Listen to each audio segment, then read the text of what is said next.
Sir मैं श्यामगिरी, आप देख रहे हैं टीएफडी इंडिया न्यूज 24। टीएफडी इंडिया न्यूज 24 में आप सभी दर्शकों का स्वागत है। बीजेपी की उल्टी गिनती शुरू, या तो मोदी पीएम रहेंगे या नीतीश सीएम, दोनों में एक की राजनीति खत्म होगी। अब वक्त नजदीक आ गया और जिस तरह से चर्चाएं चल रही हैं और जो नरेंद्र मोदी की जल्दबाजी है, वह जल्दबाजी अब उसका सीमा समाप्त होने वाला है। कहा यह जा रहा है कि भारतीय जनता पार्टी ने बिहार के अंदर 2/3 बहुमत हासिल कर लिया है।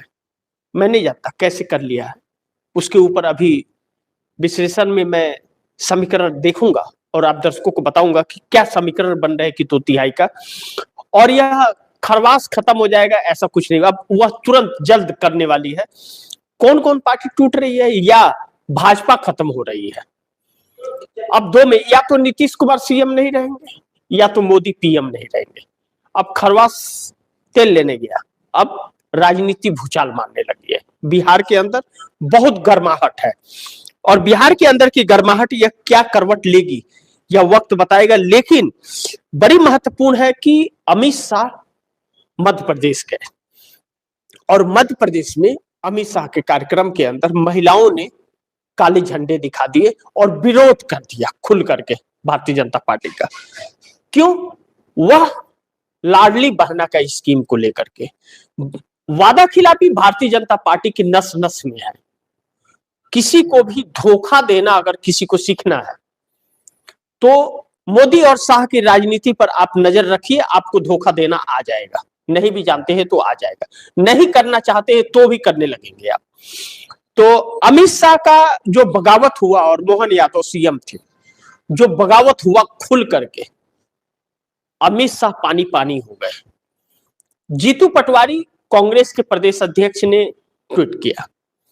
जीतू पटवारी के ट्वीट को अभी आप दर्शकों को मैं पढ़ के सुनाऊंगा क्या किया। लेकिन जो बेइज्जती अमित शाह की हुई, हालांकि यह पहली बार नहीं है, लेकिन एक महत्वपूर्ण चीज है कि जो कहते हैं लोग कि अमित शाह से डरता है कोई, अमित शाह से कोई नहीं डरता अब, और ना ही मोदी से डरता है। हकीकत यह है, यह डराने की कोशिश करते हैं वह गिदर भपकी है, डर कोई नहीं रहा है। तभी तो महिलाओं ने खुलकर विरोध कर दिया और काले झंडे दिखा दिया, कोई कुछ नहीं बिगाड़ पाया। लेकिन योगी मोदी की भी उल्टी गिनती शुरू है, क्योंकि उत्तर प्रदेश में जो गए थे, अब काम नहीं आ रहे हैं तो अब अटल बिहारी वाजपेयी की मूर्ति काम आएगी। 2027 जीतने के लिए अटल बिहारी वाजपेयी की मूर्ति, मोदी के कार्यक्रम में कुर्सियां चली, बगावत हुआ, विरोध के नारे लगे उत्तर प्रदेश में। अब ऐसे में नरेंद्र मोदी के लिए मुश्किलें तो है, लेकिन सवाल यह है कि मोदी के मुंह में इशू है और दूसरी तरफ जेब में छुरी है।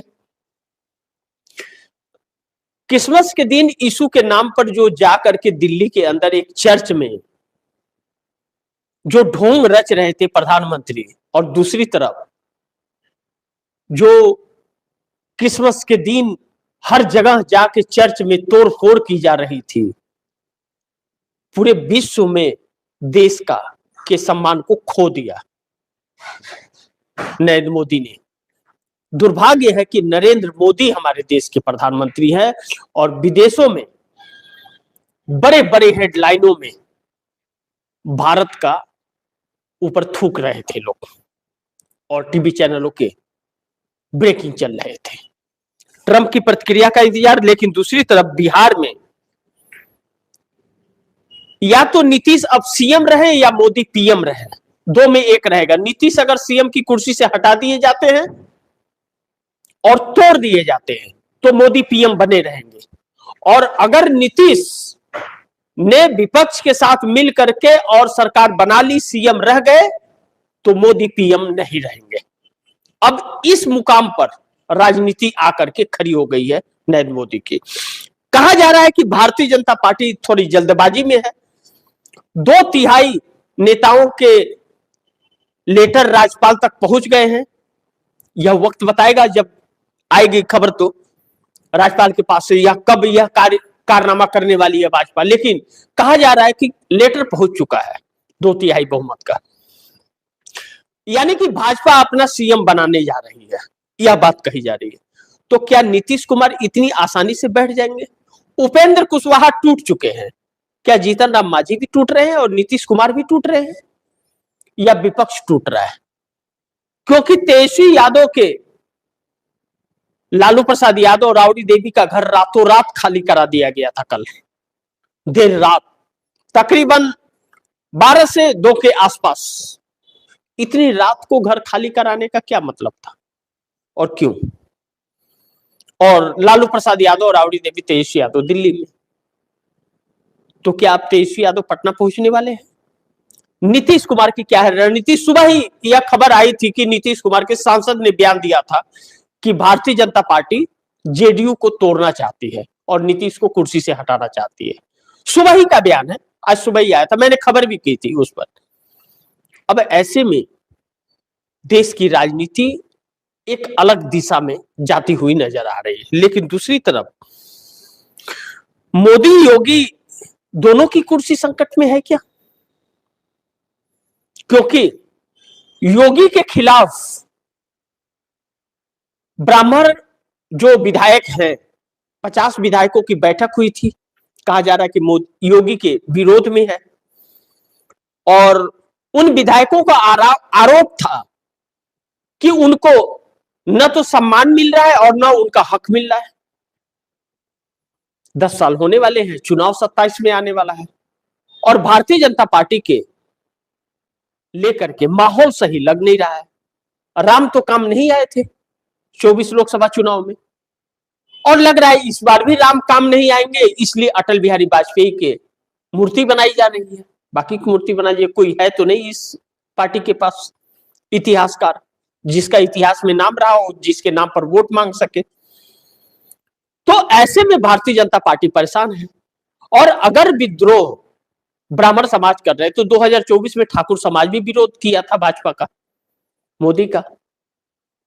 तो मोदी के चक्कर में योगी चले जाएंगे और योगी के चक्कर में मोदी चले जाएंगे।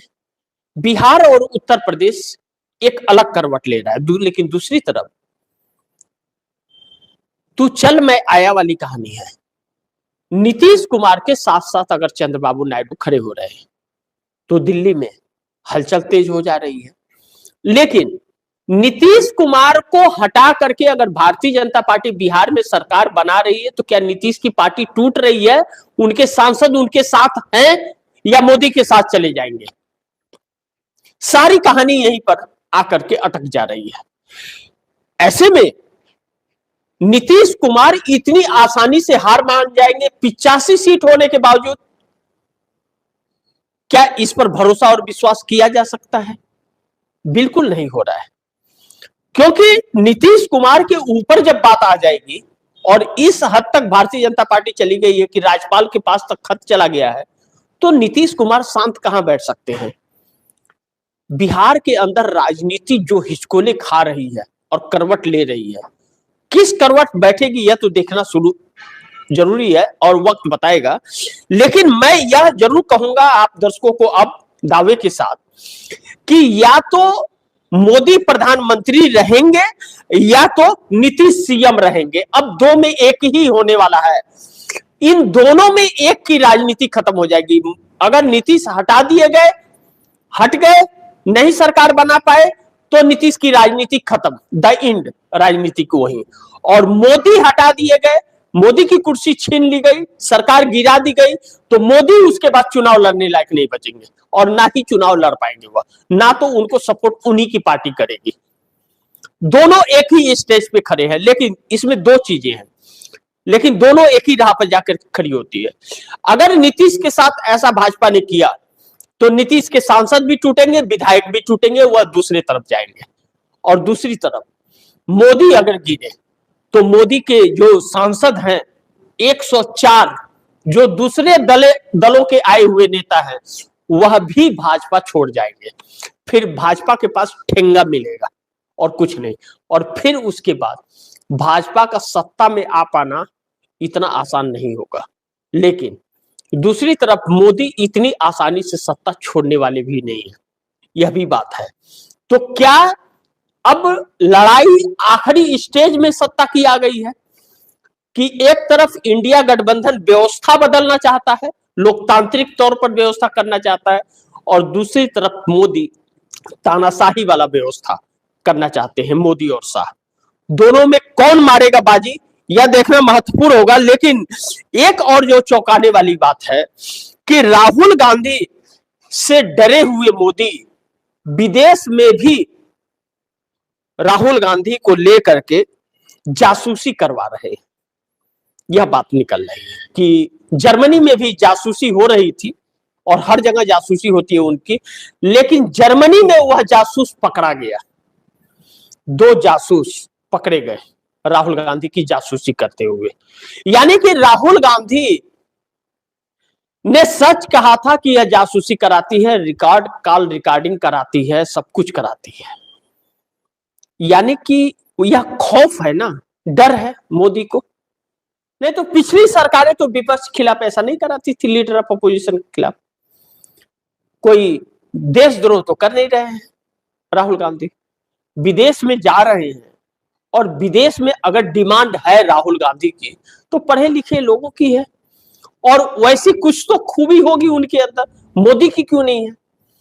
क्योंकि राहुल गांधी प्रेस कॉन्फ्रेंस भी करते हैं और सवालों का जवाब भी देते हैं, और नरेंद्र मोदी डरपोक है, वह प्रेस कॉन्फ्रेंस से भागते हैं।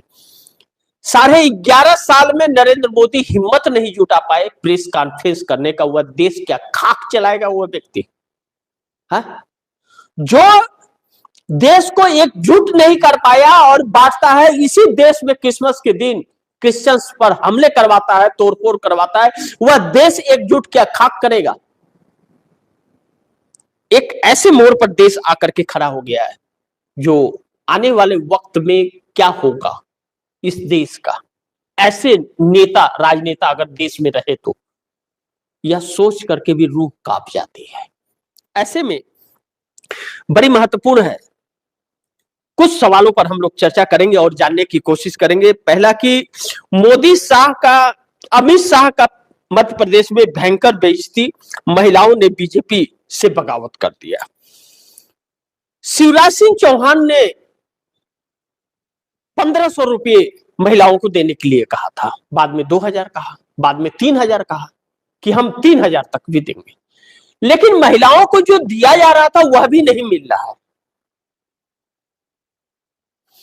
अब वादा करने वाला और चालू करने वाला स्कीम को वह दिल्ली आ गया शिवराज सिंह चौहान, अब यहां ठग रहे हैं, दिल्ली में आके ठग रहे हैं। अब कृषि मंत्री है वह शिवराज सिंह चौहान, तो किसान को ठग रहे हैं और वहां महिलाओं को ठग करके आ गए।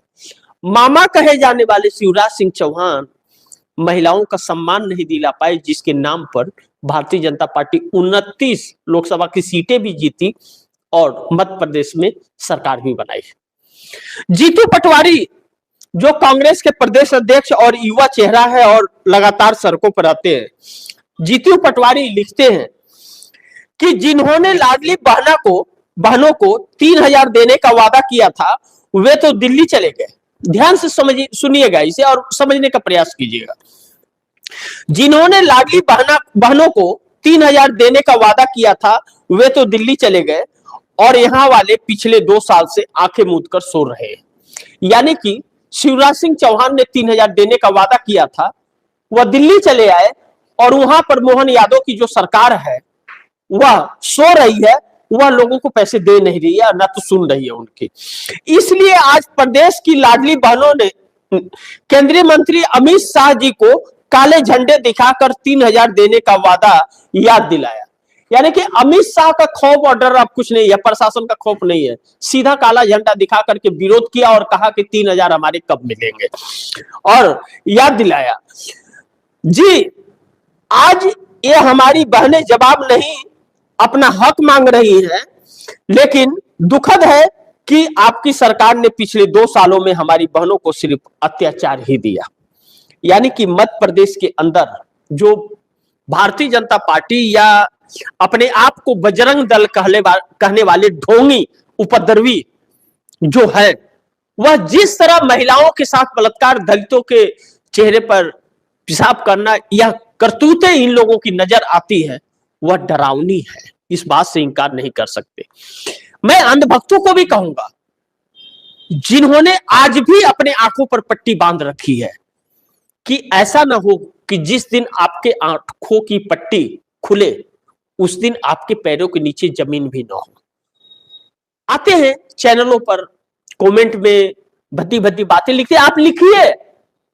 अगर आपको भद्दी बातें लिखने से आप सही हैं तो कीजिए, लेकिन अपनी तो फिक्र कीजिए कि आपकी भी बहनें होंगी, आपकी भी माताएं हैं, उन्हें कोई कहेगा तो कैसा लगेगा। तो जो दलित माताओं को या बहनों को जो प्रताड़ित किया जा रहा है इस सरकार के द्वारा, इस सरकार के उपद्रवियों को तरह, आप हिंदू पूजा पाठ करें तो बेहतर, मुस्लिम ईद मनाए तो दिक्कत, मुहर्रम मनाए तो दिक्कत, क्रिश्चियन क्रिसमस मनाए तो आपको दिक्कत है। क्यों? यह देश किसी की जागीर है, इन नेताओं की जागीर है यह देश। इस देश से यह नेता है या इन नेताओं से यह देश? यह देश, इस देश से यह नेता है। तो इतनी क्रूरता क्यों?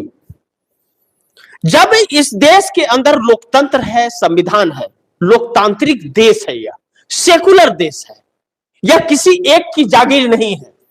और आज जो हिंदू की बात करते हैं, जो हिंदू के ठेकेदार बनते हैं, जब इन्हीं की सत्ता आती है तो हिंदू खतरे में क्यों होता है? यह एक बड़ी महत्वपूर्ण बात है। इसका जवाब है इन लोगों के पास? बिल्कुल नहीं है, क्योंकि इसी नफरत की आग में इस देश को झोंककर यह सत्ता पर काबिज होना चाहते हैं। यही लोग हैं जो अंग्रेजों के साथ मिले हुए थे और हमारा देश गुलाम था।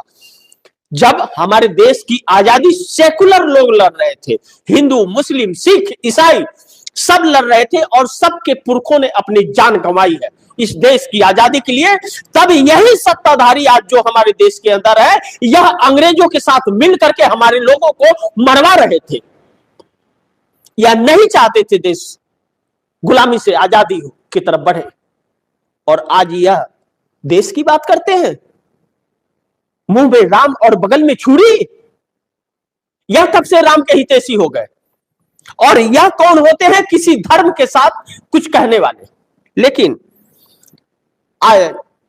जब अमित शाह चेहरा छिपा करके भागे वहां से, लाडली बहना को क्या देंगे या उनके जेब में जो बचा होगा उसे भी लूट लेंगे। ऐसे में मोदी क्रिसमस के दिन चर्च में जाते हैं दिल्ली के अंदर, वहां अपना ढोंग कमंडल दिखाते हैं, तस्वीरें फोटो खींची जाती है, टीवी चैनलों के स्क्रीन पे दिखाई जाती है। फोटो मंत्री है ना, तो फोटो तो खींचनी चाहिए, किसी और की फोटो ना आ जाए, उसा विपक्ष की ना आ जाए, क्योंकि विपक्ष सड़क पर लड़ाई लड़ रहा है, आम जनता के हक की बात कर रहा है, इसलिए वह ना आए। मोदी रहने चाहिए। और दूसरी तरफ अपने उपद्रवियों को भेज करके तुड़वाएंगे। विश्व के हर देश में फ्रंट पेज पर यह विश्व गुरु की तस्वीरें छपी कि कैसे चर्च में ढूंढ करके लोगों को मार पीट रहे हैं इनके उपद्रवी। मोदी की नहीं, उन पीड़ितों की जो क्रिसमस अपना त्योहार बहुत उम्मीद के साथ मना रहे थे, वह ईश्वर यीशु से कुछ प्रार्थनाएं कर रहे थे, कुछ मांग रहे थे अपने लिए, और उसे एक खुशी का माहौल और एक उसे मना रहे थे, अपनी इच्छा पूर्ति कर रहे थे, अपनी उस संस्कृति का निर्वहन कर रहे थे, उसे इन ढोंगी लोगों के उपद्रवियों ने मार मार कर भगाया और हनुमान चालीसा पढ़ने की बात करी और हनुमान चालीसा का पाठ कराया। क्यों क्यों पढ़े वह हनुमान चालीसा? मुस्लिम क्यों पढ़े? वह कुरान पढ़ेगा, वह अपना ग्रंथ पढ़ेगा। हिंदू पढ़े, और हिंदू भी आपके कहने पे क्यों पढ़े? आप हो कौन भाई? हमारी जब मर्जी होगी हम अपने राम को याद करेंगे। हम नहीं राम को मानते, हम शिव को मानते, हम शिव को भी याद करेंगे। जरूरी है आप जो बोलेगा वही करेंगे, हमारी जब इच्छा होगी तब हम करेंगे। आप कौन होते हो, ठेकेदार हो? तो ये डंका बज रहा है, यही डंका है। विश्व गुरु देश बन गया है, जो विश्व गुरु बनाने का सपना था अब जाकर के हकीकत में विश्व गुरु बन गया। लेकिन इसके रिएक्शन को नरेंद्र मोदी झेल पाएंगे? ट्रंप का इस पर क्या टिप्पणी आता है उसका इंतजार है। कहीं ऐसा तो नहीं जेफरी एप्स्टीन फाइल की रुकी हुई तस्वीरें देश के विश्व के सामने आ जाए, ताकि विश्व गुरु का डंका बजना चालू हो जाए, चरित्र का। कुछ भी हो सकता है। जो व्यक्ति 60 बार यह कह सकता है कि ऑपरेशन सिंदूर का सीज फायर हमने कराया और हमने धमका कर कराया, तो 56 इंच का सीना वाला चूहा बन के बिल में ढुक गया। लाल आंख दिखाने वाला गायब हो गया, तस्वीर टीका लगा करके खिंचवा रहा है और चाइना और अरुणाचल से लेकर लद्दाख तक कब्जा कर रहा है हमारे देश का। कहां गई लाल आंखें और कहां है 56 इंच का सीना? सब चकनाचूर हो गया। अब ऐसे में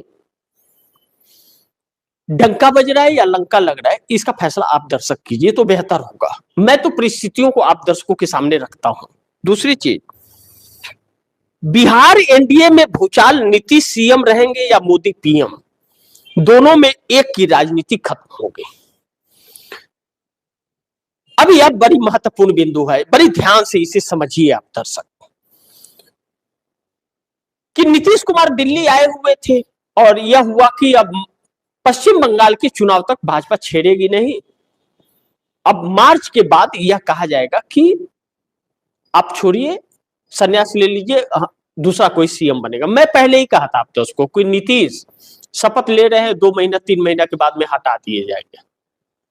लेकिन नीतीश के पास चूंकि 85 विधायक हैं और 89 भाजपा के पास, जब 43 में नीतीश कुमार को सीएम की कुर्सी से नहीं हटा पाए आप, बिहार चुनाव में नीतीश का नाम तक नहीं लिए कि सीएम बनाएंगे और आपको बनाना पड़ा, तो 85 विधायक रहने पर नीतीश इतनी जल्दी हार मान जाएंगे कि आप अपना भाजपा का सीएम बना लेंगे? यह संभव है क्या? संभव तो नहीं है।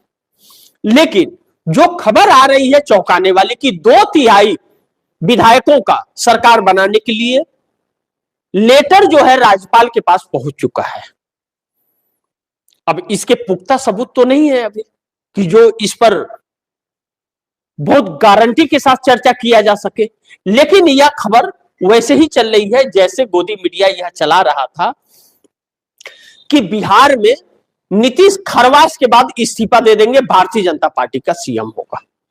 यानी कि दिल्ली से जाने के बाद नीतीश कुमार को लेकर के जो माहौल बनाने का प्रयास भारतीय जनता पार्टी ने किया, तो खरवास के बाद नीतीश कुमार न खेल कर दे, जिसकी चर्चाएं हो रही थी कि चंद्रबाबू नायडू भी साथ अब मिल गए हैं, तो भारतीय जनता पार्टी उसके पहले ही कर दे। इसको तो खरवास उरवास से कोई मतलब है नहीं, क्योंकि जानते हैं ढोंगियों को किसी चीज से मतलब नहीं होता है।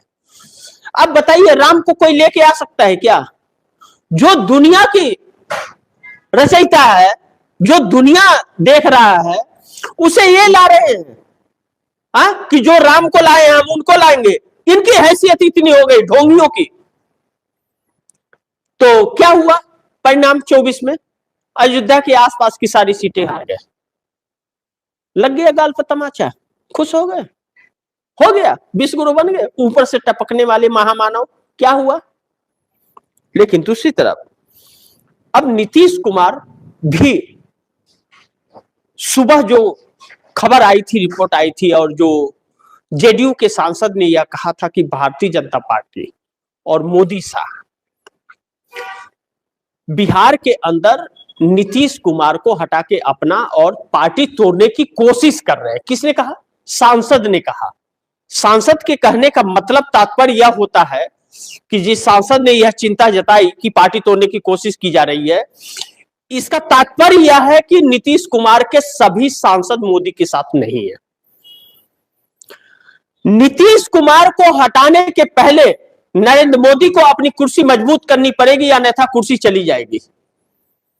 यह मोदी भी जानते हैं और नीतीश कुमार इतनी आसानी से छोड़ देंगे ऐसा हो नहीं सकता, यह मोदी जानते हैं। ऐसे में क्या अब लड़ाई इस मोड़ तक और इस मुकाम तक पहुंच गई है कि नीतीश और मोदी में दो में एक ही नेता की राजनीति अब बचने वाली है। यानी कि खरवास खत्म होने के पहले खेल हो जाएगा, कभी भी अचानक खबर आ जाएगी। नीतीश ने अगर पलटी मार दी या अपने समीकरण पर तेजी दिखा दी तो नरेंद्र मोदी की कुर्सी चली जाएगी। तब नरेंद्र मोदी से भी समर्थन कई लोग वापस लेंगे, फिर धड़ाधड़ इसी पे होंगे। और अगर मोदी ने नीतीश को हटाकर अपना सीएम बना लिया तो इसका मतलब है कि जेडीयू खत्म, या तो जेडीयू पे कब्जा या जेडीयू खत्म। लेकिन इतनी आसानी से नीतीश कुमार छोड़ देंगे सत्ता और मोदी को कहेंगे कि आप पीएम भी रहो और सीएम भी, यह संभव नहीं है। कहीं ऐसा तो नहीं कि मधुमक्खी के छत्ते पर हाथ मार दिया है नरेंद्र मोदी ने। थोड़ा इंतजार कीजिए, बहुत कुछ तस्वीरें बिहार से साफ हो जाएंगी। दूसरी तरफ मोदी योगी दोनों की कुर्सी संकट में, भाजपा की उल्टी गिनती शुरू, एनडीए का बवाल नहीं रुक रहा। मोदी यूपी गए, योगी के खिलाफ ब्राह्मणों ने बगावत कर दिया है। 50 विधायक, डिप्टी सीएम ब्रिजेश पाठक 50 विधायकों का साथ बैठक करते हैं, भोज करते हैं और यह कहते हैं कि नेता उसमें विधायक कहते हैं कि ब्राह्मणों का सम्मान नहीं किया जा रहा, उनके हक को मारा जा रहा है। कुछ ही दिन पहले ठाकुर समाज के लोग भी भोज रखे थे और सब ठाकुर समाज के विधायक एकत्रित हुए थे। तो मतलब ठाकुर भी नाराज आपसे है कि उसको सम्मान नहीं मिल रहा है, ब्राह्मण भी नाराज है कि उसको भी सम्मान नहीं मिल रहा है, और केशव प्रसाद मौर्य को पूछ नहीं रहा है कोई, उनका कोई बैठक ही नहीं, क्योंकि उनकी मेजोरिटी ही नहीं है।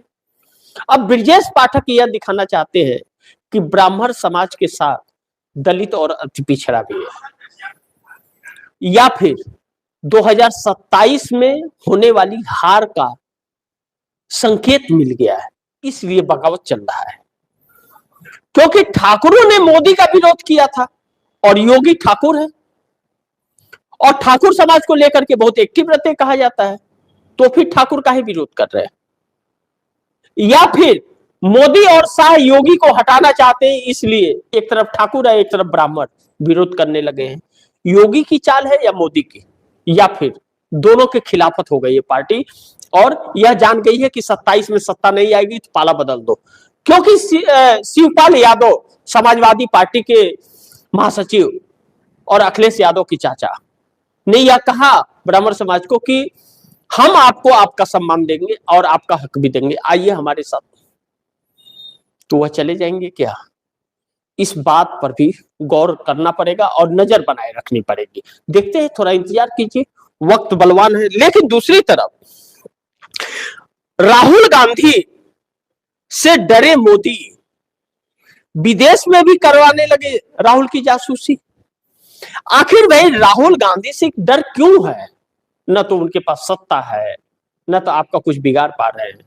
फर्जी केस में आप फंसाते जा रहे हैं, एफआईआर कराते जा रहे हैं, केस लड़ते जा रहे हैं, लुढ़क रहे हैं, तो आप डर क्यों रहे हैं? आप जब 56 इंच वाले हैं और आपके मुट्ठी में सब कुछ है तो डर क्यों जासूसी करानी पड़ रही है? इसका मतलब सत्ता जाने का खौफ और डर है कि जिस दिन सत्ता गया उस दिन क्या हाल होगा किसी ने कल्पना नहीं की होगी।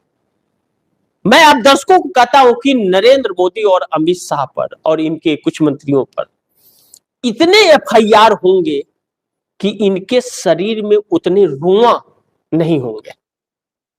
पूरी जिंदगी, बची खुची जिंदगी इन लोगों की जेल में बीतने वाली है। इसलिए सत्ता का मोह इनका, हर किसी के ऊपर शक। लेकिन इनका जासूस जर्मनी में पकड़ा गया। सेम पित्रोदा ने इंडिया टुडे, आज तक, सब पर यह बातें कही है। कहा है कि पकड़े गए दोनों, दो जासूस थे, और सोचिए जर्मनी में पकड़े गए तो क्या कदर इज्जत रहा। और राहुल गांधी के पास इस बात की सूचना थी कि उनके कॉल रिकॉर्डिंग भी किए जाते हैं, यह सूचना है, और वह बार बार कह चुके हैं। आज से नहीं, 2013 से यह काम किया जा रहा है, यानी कि सत्ता में आने के 1 साल पहले से बहुत सारे पत्रकारों का, जजों का, न्यायाधीश का,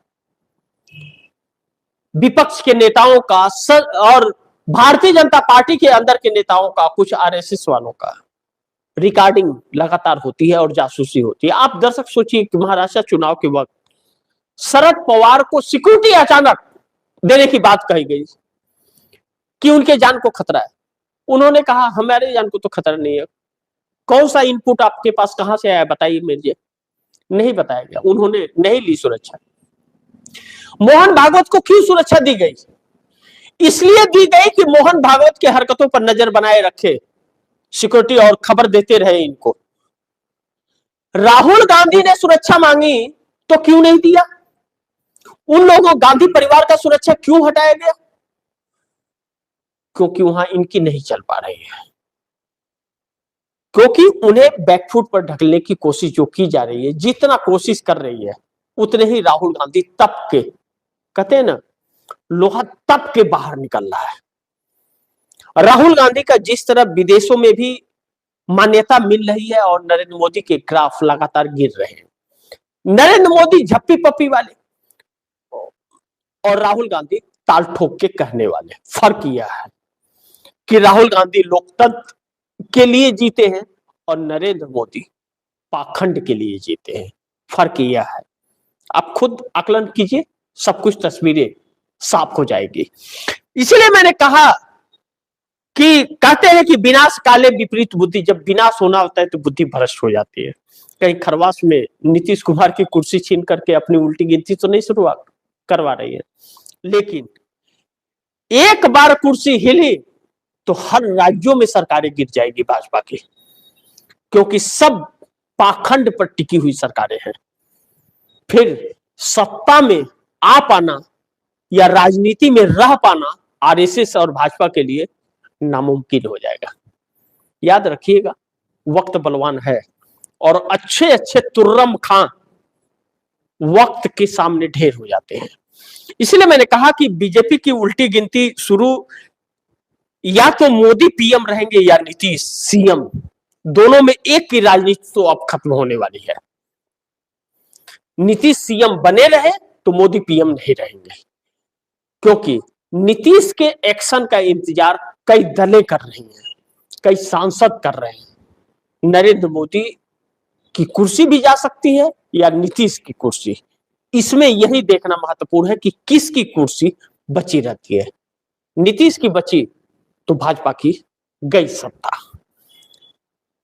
और भाजपा रहे तो नीतीश का फिर तो एक अलग दिशा में करवट लेगा। यह देश फिर तो इस देश का भगवान ही मालिक होगा। इंतजार कीजिए, वक्त बड़ी तेजी से बदल रहा है। जो भी होगा खबरें आप दर्शकों तक पहुंचाते रहूंगा। और